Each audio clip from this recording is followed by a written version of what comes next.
episode of Buffalo Happy Hour. Mike, what's going on? Derek, we are doing our official first Zoom interview with someone across the country in Los Angeles. So we'll start with introductions, and then we'll dive right into the conversation because there's a lot of fun stuff to go over here. So what is going on? Hey guys, thanks for having me. I'm Taylor Carr. I'm a clinical hypnotherapist and a mindset coach for women. And I have a bit of a woo-woo scientific spirituality combo method where I help women step back into their most powerful selves. Okay, so what made you, yeah, that's a lot. What made you get into that? So long story short, when I was in my early 20s, I was 21, I was diagnosed with an incurable pain disorder. And I was going through treatments for it. It was really invasive, really painful, and really traumatizing. And it was all in my womb space. And when they told me that treatments weren't working, they wanted to put me on medication where I'd lose my hair. And at this point, I was just like, no, like I need to take my life back into my own hands. And as a 21-year-old girl, that was just a decision I made that day, that whatever it took to heal, that was what I was going to do, or I wasn't going to live. Jesus. Starting off real strong. Yeah. Okay. Yeah, baby. So with further context, you and I met years ago doing personalized coaching for fitness and nutrition, and we never lost touch essentially because a lot of our viewers are like, where is this connection coming from? Like, how did these guys just randomly link up with someone in California? So that's how. Because we're famous. That's why. We're famous. Sure. Yeah. We're both the three of us are all super famous. So we essentially never lost touch. And then when we started this podcast, I knew that there was a lot of incredible content that you could provide. A lot of people help because most people, especially by us in Buffalo, don't really think about alternative ways to get quote unquote therapy outside of the usual. I'm just going to go to let me just go to the shrink. And there's like a negative connotation to it. Whereas on the West Coast, obviously you and I are very familiar with the entire environment and atmosphere is more welcoming. It's more understanding, and it allows opportunities like you to step into a role to further assist people with their issues. So what was the transition like for you to essentially find this niche to help people? Because obviously we've stayed connected, but there's a lot of like missing dots on where you and I first met to then what you do now. So what was that process like? Yeah, it's a lot. So I'm going to try to condense it because it's years and years. I mean, you and I met, 6 years ago? Yeah. And that was part of the method of just trying something different because I was really willing to try anything that felt good. And that was sort of part of the process was I was in so much pain all the time. And I was 21 and I came out here to be an actress and I was working 2.5 jobs and like people were like, how are you even working with this? I was in and out of the emergency room all the time with no relief. So I just wanted to follow what felt good, follow what brought me pleasure in any sense whatsoever. And I didn't realize that at that time, I didn't know how important nutrition was to healing the body, but also that's just part of it because my mindset was really, really held back in still living in my trauma. And I didn't know that I was like so traumatized. I knew I had like a fucked up childhood and all that stuff, but like it happens. And that was sort of my thought process, like McDonald's and trauma, fuck it. But, but I didn't realize that I actually did have to work through the trauma because illness comes from holding negative emotions or feelings or trauma or depression or anxiety in your body for too long and not processing it. And then on top of that, processing my own abusive childhood and drug addict dad who died and all of that stuff. I also had to process my own feminine lineage where I had to realize that being a woman for so many reasons felt shameful and I felt small and like parts of me were dirty or wrong and the treatments I was going through, they were so invasive. My legs were open for so many different doctors. At some point I was like, where am I sacred? Like am I just this fucking piece of thing that the medical industry doesn't even care about because they're going off of this medical model of success and I don't have the same body as a man. And it was all of this, like just treating me like I was just something and not a woman whose emotions are deeply connected to everything going on with me. So it took years of mindset work practice, like figuring out how to dance like a goddess naked in my room just to like drop back into my body and feel attached to something, because I was so deeply disassociated. I couldn't have sex without pain. So I thought that that was how I received love from men, and if I couldn't do that, I wouldn't be lovable, and all of these things that as a woman we learn.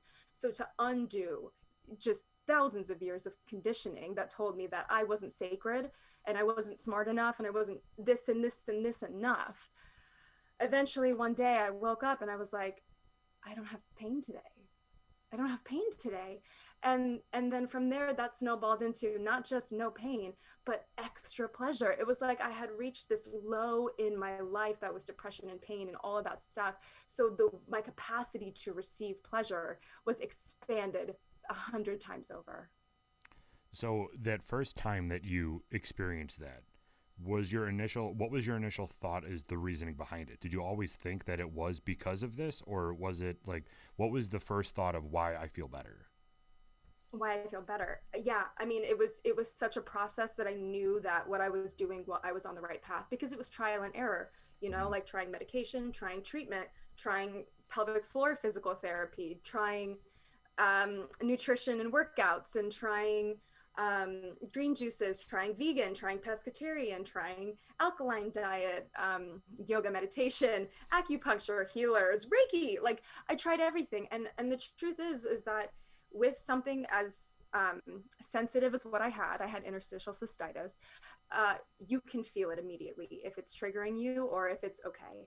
And I just continued to follow what was okay until it was extraordinary. And then extraordinary, I was like, okay, this is something. And the more I delved into this work, the more sensitive I got, the more clear-headed I got, the more clear-bodied I got. I was healthy, I was connected. Suddenly I was like in the middle of a spiritual awakening where everything was like overwhelming and hot and anxious and delicious and gorgeous, and everything just, it was like this full, it's so hard to explain, Mm-hmm. but it's just everything came together in one. And I was like, that's what it is. Yeah. And this is what women need to know, whether it's interstitial cystitis or pain or trauma or depression or just not quite feeling like myself, it's all the same. So, were you surrounded by other people, or is this all personal development that you did? And then you're like, well, then I'm just going to join like other hypnotherapists that are probably in the area and then have a conversation with them to realize, was I alone on this journey, or are we all on the similar path to then get certified and then start doing it? So hypnotherapy was something that actually came to me later. I had received hypnotherapy for my pain, and also for being a hypochondriac, because coming out of that, I literally thought any pain or sensation was like another issue. And I know now, knowing how powerful the mind is, I was like, I need to nip that in the bud Mm-hmm. before I manifest another illness in my body. So I ended up going to a hypnotherapist. She helped me work through all of that, and she was so fantastic. I just kind of left it there and I didn't think much of it. But my journey was alone. I had friends who tried their best to understand, but they didn't really know. And so what I did was I was documenting my journey on a YouTube channel. And next thing I knew, there were 30,000 views on videos. And I was like, whoa, people are watching me. And so it was more like a moral obligation to show up for a community that was also in pain. And my friends did their best, and they'd be like, yeah, we can go to the vegan place, but it has to have wine because I need a drink, and we just made it work. So having a support team was really important. But years after being healed is when I was presented with the opportunity to certify as a clinical hypnotherapist. And I was just like, fuck it. Like, why wouldn't I go deeper into this? I'm so in love with human behavior. I'm also an actress. So like understanding the way that humans work is something that is so important to me, and fascinating. And the brain, like what we can create, is so incredibly fascinating. I was like, let's get the certification, like let's show up in the world, like jam packed with all these different certifications. I have quite a few now. And like, let's make some waves and make a difference, and let women feel amazing again, and men too. Yeah. So you talked about this was a trial and error path before you got into the hypnotherapy. Is there a community around what you had that you were able to bounce ideas off of and figure out what worked for others, or was this something that you truly did all by yourself? There is a very large community. So this is where it gets a little bit tricky, because there are some women online at this time. uh, 2013, 2014, there were a few that were kind of talking about like try vegan, try healthy, like this really helped me. But the problem with this is that this community in particular is very negative and they're very in pain and they love you while you're in pain. But if you're healed, then you're their enemy and you're a fraud. So the more I Wow. was showing up, I was getting a lot of like love and like, oh my God, you're so inspirational. You're so inspirational. Thank you. And then I was healed and I created a course and I was like, you guys, this is how I healed. Take the course, go through it with me. I will walk you through my process to heal this terrible, terrible thing. And then this community put me on blast. They like posted photos of me in their forum, like this woman's a fraud, don't buy from her. Like they're because hurt people hurt people. Right. And because they couldn't figure out a way to heal through normal Western medicine, their doctor didn't ever say, hey, try this natural path. They automatically assumed that whatever I'm doing, if they're in pain, I can't possibly be feeling better. I have to be a liar. So there's a community. It's really tricky. Wow, that's terrible. I remember you going through that, and the posts were so negative in nature, but your outlook was so positive. Because you're like, yes, this is happening. I acknowledge it. It isn't correct. I'm still on my journey. Like, for the people that are hurt, like you said, the people that are hurting, and they're just going to be negative and keep outputting negative energy, and I can't do anything about that. All I know is this. And then you just maintain your course, and you were a lion, and you literally made it out. So now, like, how do people not only like find you, but work with you? Because there's so many people that aren't local to LA that could use this. So what is that process like? Yeah, so I mean, for if it's for interstitial cystitis specifically, you can reach me through that Instagram channel pretty much, which is the IC Angel. But that is such a, I've kind of put that to the side a little bit. I still launch the course. I still work with people sometimes, but I've really shifted focus over to just healing the feminine in general. And the feminine is not just women. That is, men who work in feminine energy too. We all have both. So my website is upgradewithtaylor.com. And there's lots of free resources on there. There's free hypnotherapy audios and womb breathing exercises and things like that. And I'm always releasing and launching new courses that I try to keep pretty affordable for what they offer. And yeah, but I just really encourage people to like reach out to me, DM me, email me, and tell me what's up. And like, let's have a conversation about it, because women, men, like we all don't feel good for a million different reasons. Right. And I would never try to work with someone who I'm not right for. Sometimes people really do need a therapist. I am a great addition to working on your mental health and growing and expanding as a person. Yeah, so that being said, can you describe briefly what a hypnotherapist is and exactly what you do? Yeah. So as I mix my coaching and hypnotherapy. So for the first 30 minutes of a session, we will do some coaching and do some mindset work, find solutions for things that you're working on. I tend to work with people for a 6-week period, and that way we can like really do some work. We do a lot of work around self-worth, sensuality, pleasure, mindset, anxiety, expansion. A lot of people love to work on money mindset with me so that they can like heal their relationship with money. And I like to say, like, invite money into your bed, make money your lover, and watch how he keeps coming back to you. But so we do that for the first half of the session. And then the second half of the session, I take you into the induction. And this is where I put your body into a deeply relaxed state. I change your brain over to the alpha wave state. And then when you're in this state, deeply relaxed, I can offer your brain helpful and positive suggestions to help you on a subconscious level accomplish the things that you want to accomplish without that resistance. Because sometimes when we're just existing in our conscious mind, we can do the affirmations, I am worthy, I'm going to work out, I'm going to this and this and this. But there's a lot of resistance there. But when it's from the subconscious space, it becomes automatic. You start doing it. And then a week or two later, you're like, damn, I haven't smoked in a week. I didn't even realize. Wow. So this can all be done through Zoom and online coaching? Like how is getting somebody to that state, how does that work through Zoom? I actually love doing it through Zoom. So I've actually shifted my entire business to Zoom, which obviously right now that makes the most sense anyway. And right. I can reach people all over the world. But when I was doing it in person, I found it to be a little bit more complicated, specifically with having men come into my space. And the reason I say that is, and I love men, I love working with men, but I found myself in a few circumstances where I didn't feel safe. And there's a big boundary thing that happens where they want to talk over the session, keep going, tell me all the thoughts and feelings, and they want to go past the hour. And I don't really feel safe as a 100 and something pound girl to be like, okay, get the fuck out. It's just not right. But on Zoom, like I have a little bit more control over the space. There's a lot of respect. I can also be really close with you and really intimate without being really close to you. So it's way better this way. Plus I work with people in like England and Ireland and France. Like it's so cool who I get to work with this way. Yeah, that has to be wild. Do you notice similarities between people's overall concerns regardless of where they're from? Like, are the people from England concerned about relatively the same thing as that we are here? Yeah, I would say so. I would say like the only thing I've noticed that's a little bit different is like sexuality in French people. They're like, I got it, that's fine. But English people are very like, I'm an English woman. Like this is so uncomfortable for me. I'm a proper lady. But I'm like, no, let's talk about sex magic. Like, right. Let's get fucked up.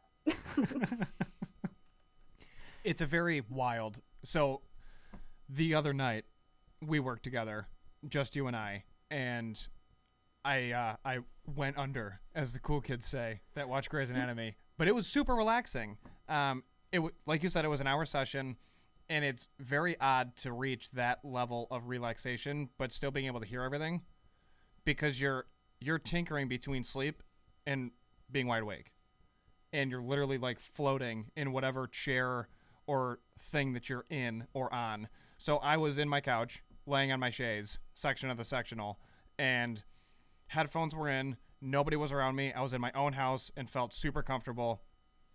We did our 30-minute coaching session, which was incredible.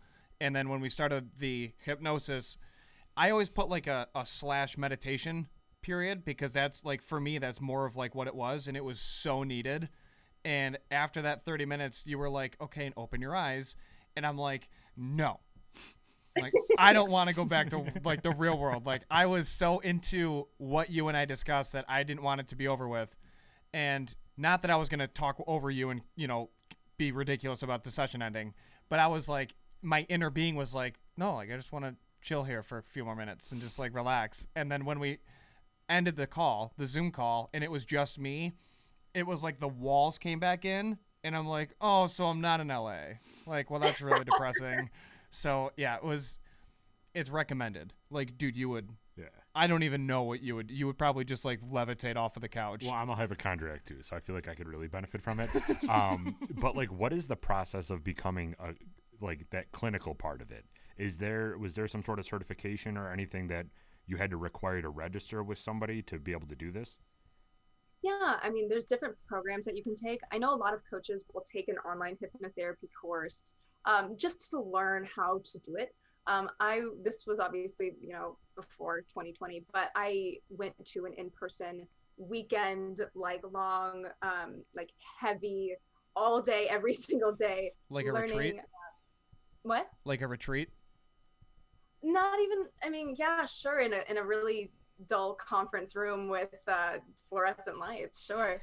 But yeah, it was a 3-day long training program, and by the end of it, I certified. Then I had to go through like the board of hypnotherapy and like do all that work. And yeah, I mean, it's a relatively quick process. I will say, there were some people in there where I was like, this feels odd, because they didn't have any background in like working with mental health or coaching certifications or degrees in psychology. I've been working with coaching, and I have a few other certifications as well. So this just felt like a fun but special next step for me. Yeah, I just, again, like, I love the brain and how it works. I'm so fascinated with it, and I spend most of my time researching it. So yeah, it was awesome. That's fascinating. I didn't know any of that, because again, like from a follower's perspective, right? That was the gap. So that connects a lot of dots, because it was like an overnight thing where you're like, this is what I'm crushing right now. And I'm like, well, wait a minute. Like, where? Yeah, I do a lot of my studying to myself. Like, I don't really talk about it because I want to make sure that I understand it before I'm out there like, hey guys, I'm gonna be a hypnotherapist. Like, I want it to be like, hey guys, now I'm a clinical hypnotherapist. Let me help you rewire your brain to start creating the life and success that you desire. And I'm also, again, like, I'm very spiritual and very woo-woo.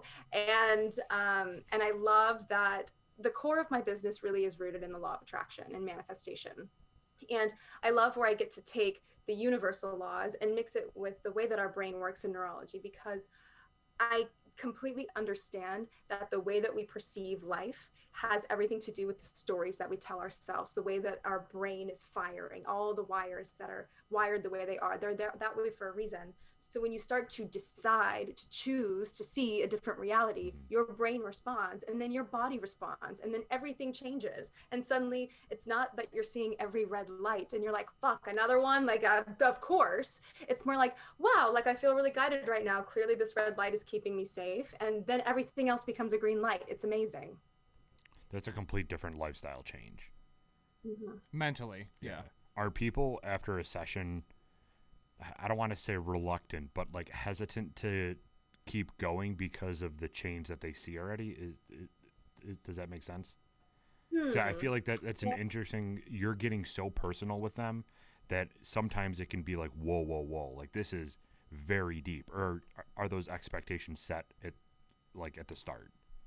Yeah, I think that you know that I'm about to go in with you and I'm going to learn all the things, because for me, I'm like a no TMI type of person. You can tell me anything and I'll go there with you, and I'll tell you anything about my life, my body, my experience, my abuse, my whatever, as well, because I think that the more that we hide things and keep them in, the more we manifest these illnesses and these feelings that keep us in this like little box that we want to break out of so desperately, but we're so damn comfortably uncomfortable in this box. So I think if you're signing up to work with me, we're going in. I think that when I see people reluctant to work with me again, the reason is because they go, well, I've spent the money and I have the result, so I did it. But they don't really understand that it does take 3 to 6 weeks to really establish new behaviors. Even though after the first time you'll feel great, you'll see some results, it takes time. Like anything takes time. But that's why I started offering like 3 and 6 week programs to work with me, because it just offers my clients so much more. Sure. Well, how many clients do you have at a time?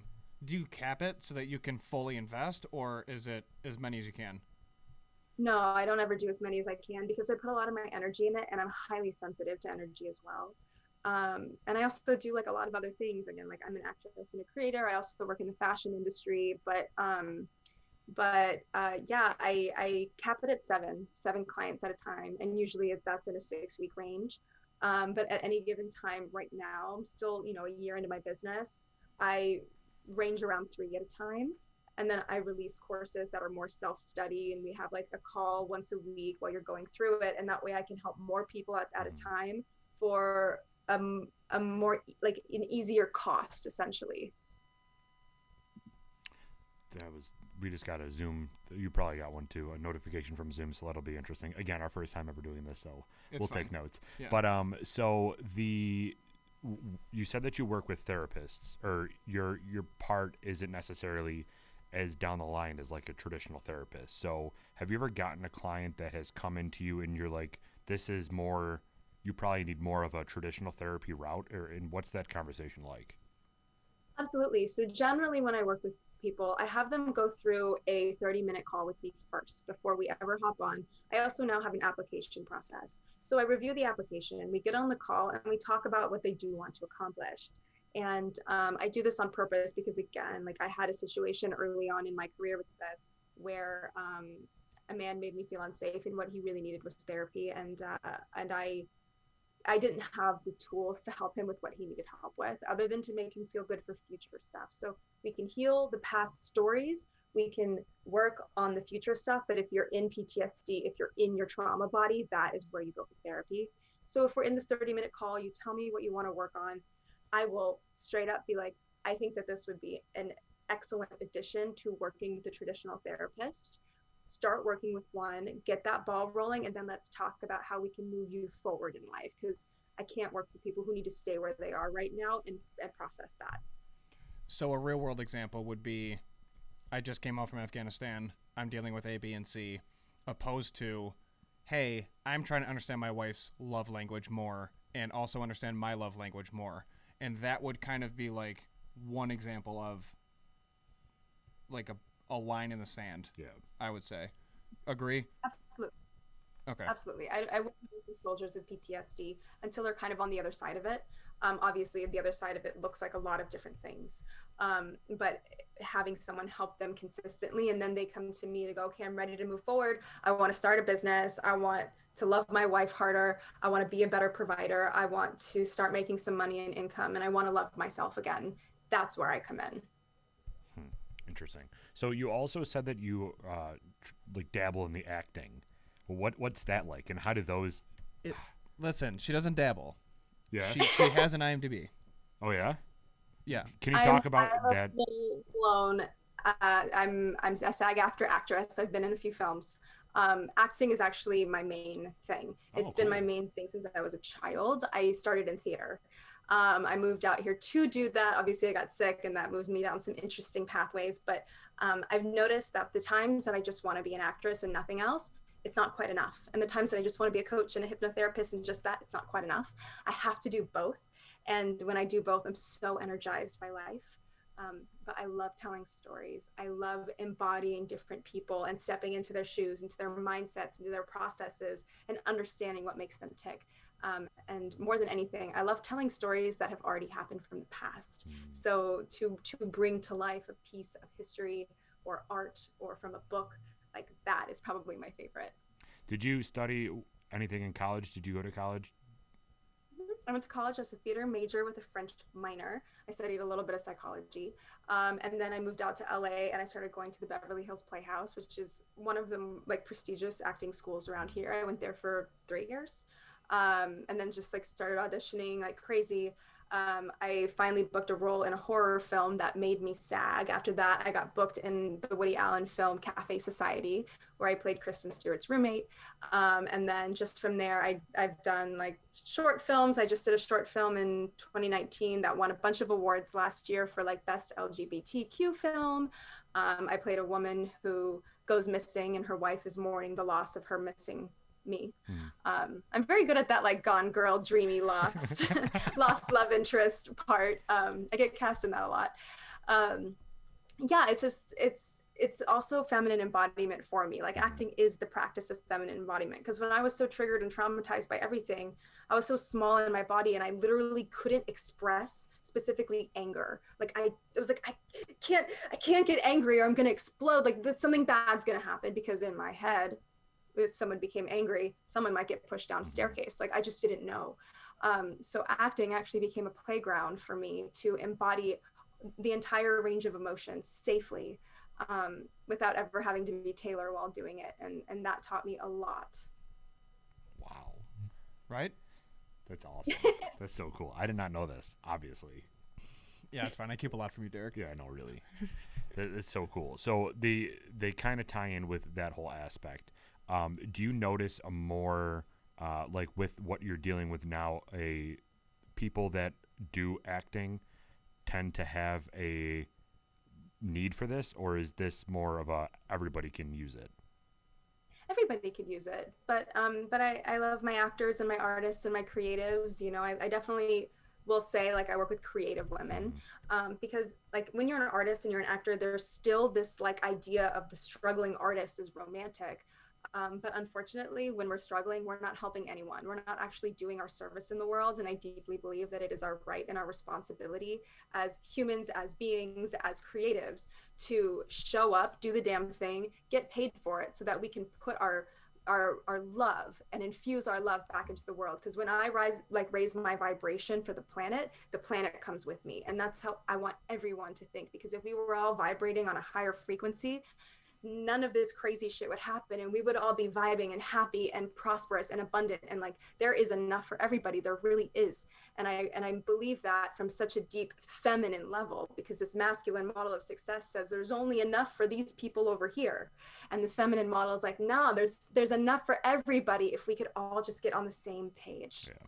Are there any narratives in the acting world that you feel are I don't want to say damaging, but like this is what shouldn't happen for everybody's mental health? Like, are there any narratives that you can think of that like, oh, when this movie says this or does this scene, it's not what we should all be aiming for?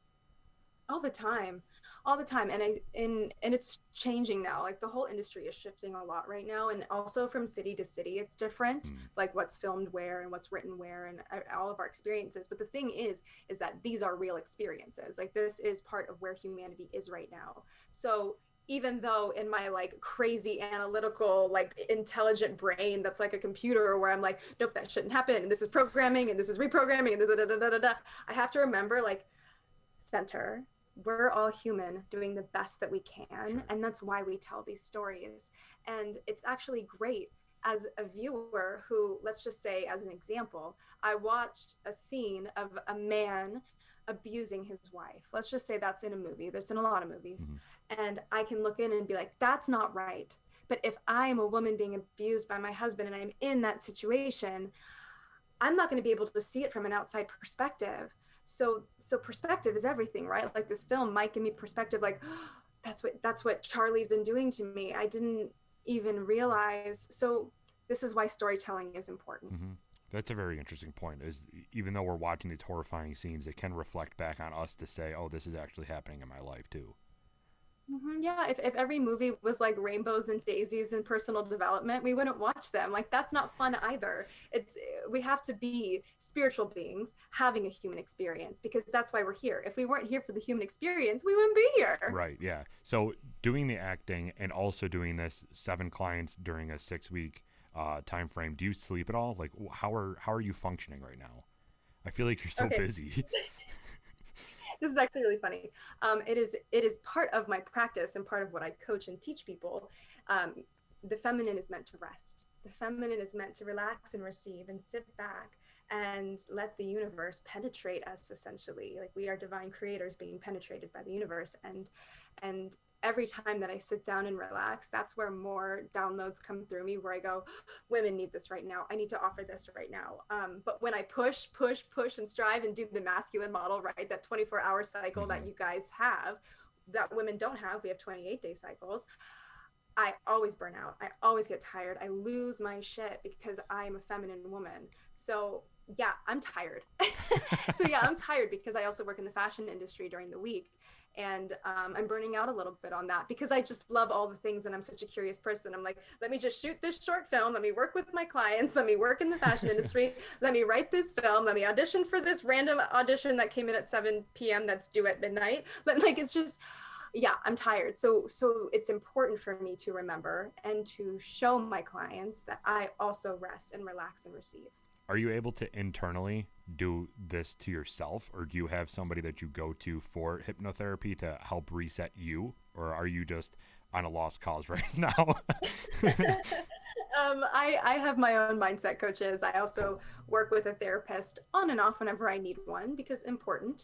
And I have a beautiful, incredible, supportive partner in my life, and he reminds me constantly to practice what I preach, to slow down, to calm, to ease, and to always do what I love and be who I am. Wow. That's fascinating. I mean, it makes us look like we don't do anything, but that's fine. We press record and we just go nailed it. Unbelievable. But yeah, so what's next for you? Like, are you trying to do another long filmed? She's trying to sleep, Mike. That's what she wants to do. Yeah, definitely outside of that. But are you trying to do something in the acting realm where it would be like a series TV show where you're occupied for X amount of period of time, or are you trying to focus on clinical hypnotherapy, or what's next for the Taylor Carr? It's such a great question, and it comes from such a masculine model, right? What is next? Perfect. You're part of the problem. I know. I am the problem. Everyone take notes. It's perfect for you. It's perfect for you guys. For me, I'm actually working. What's next for me is to work to be in the flow and to surrender more, and continue to be inspired by my own work. So whatever comes. We just shot a short film last weekend that is being edited right now, and with that I'm happy. And when auditions roll in, they come, and I am totally a match for that, and I'm available for it. But I will probably continue to work a lot on my business and helping women. I just had this like huge, beautiful download yesterday of a new course that I want to offer women. Well, did I tell you what it's called yet? It's going to be called Activated Goddess, to help reactivate the feminine to step back into their sensuality and into their essence, and to start creating success from that place. And I want to dive into that because it feels pleasurable and it feels good, and I'm still following what feels good. And yeah, I'm just going to be in the flow with that and see what happens. So we've talked a lot about trying to recoup or figure out or reinvigorate their sexual pleasures. Do you get people that are often sexually confused and this is something that will help them? Or how do those two tie in?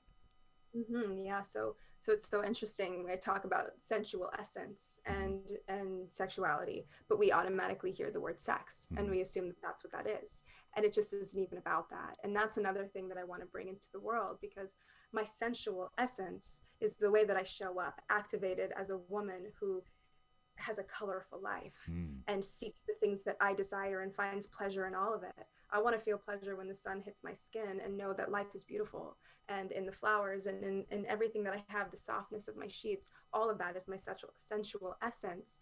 And all of that brings me back to the core of who I am.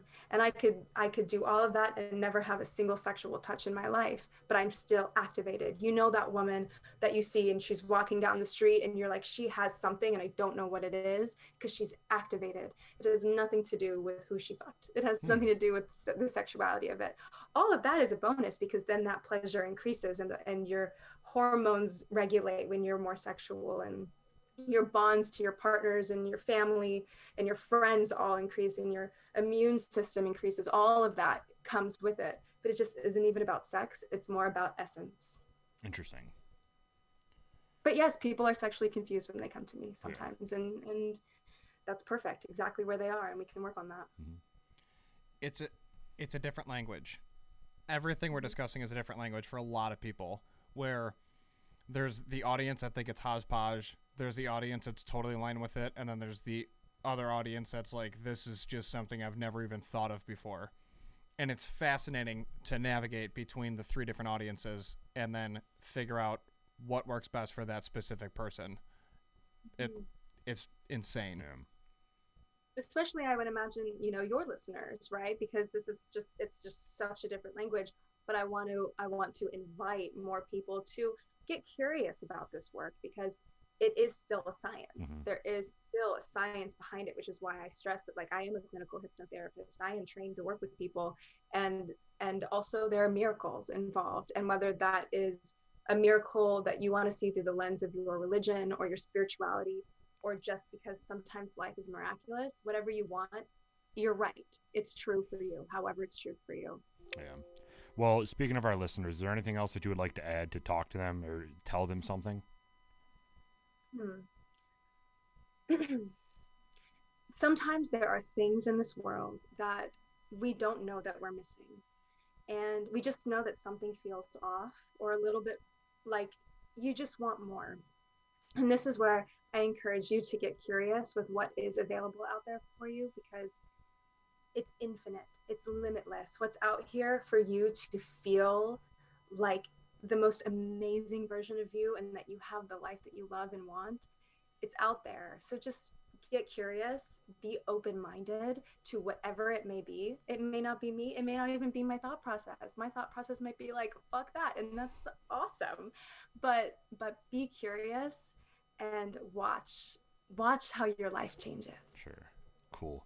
Well, thank you so much. Can you plug your social media again one more time? Yeah, so if you want to follow me on social media, it's actually at Tayfemme, TAYFEMME, and my website is upgradewithtaylor.com. Cool. Well, thank you so much, Taylor, for joining us. We really appreciate it. This is an amazing conversation that I didn't know anything about.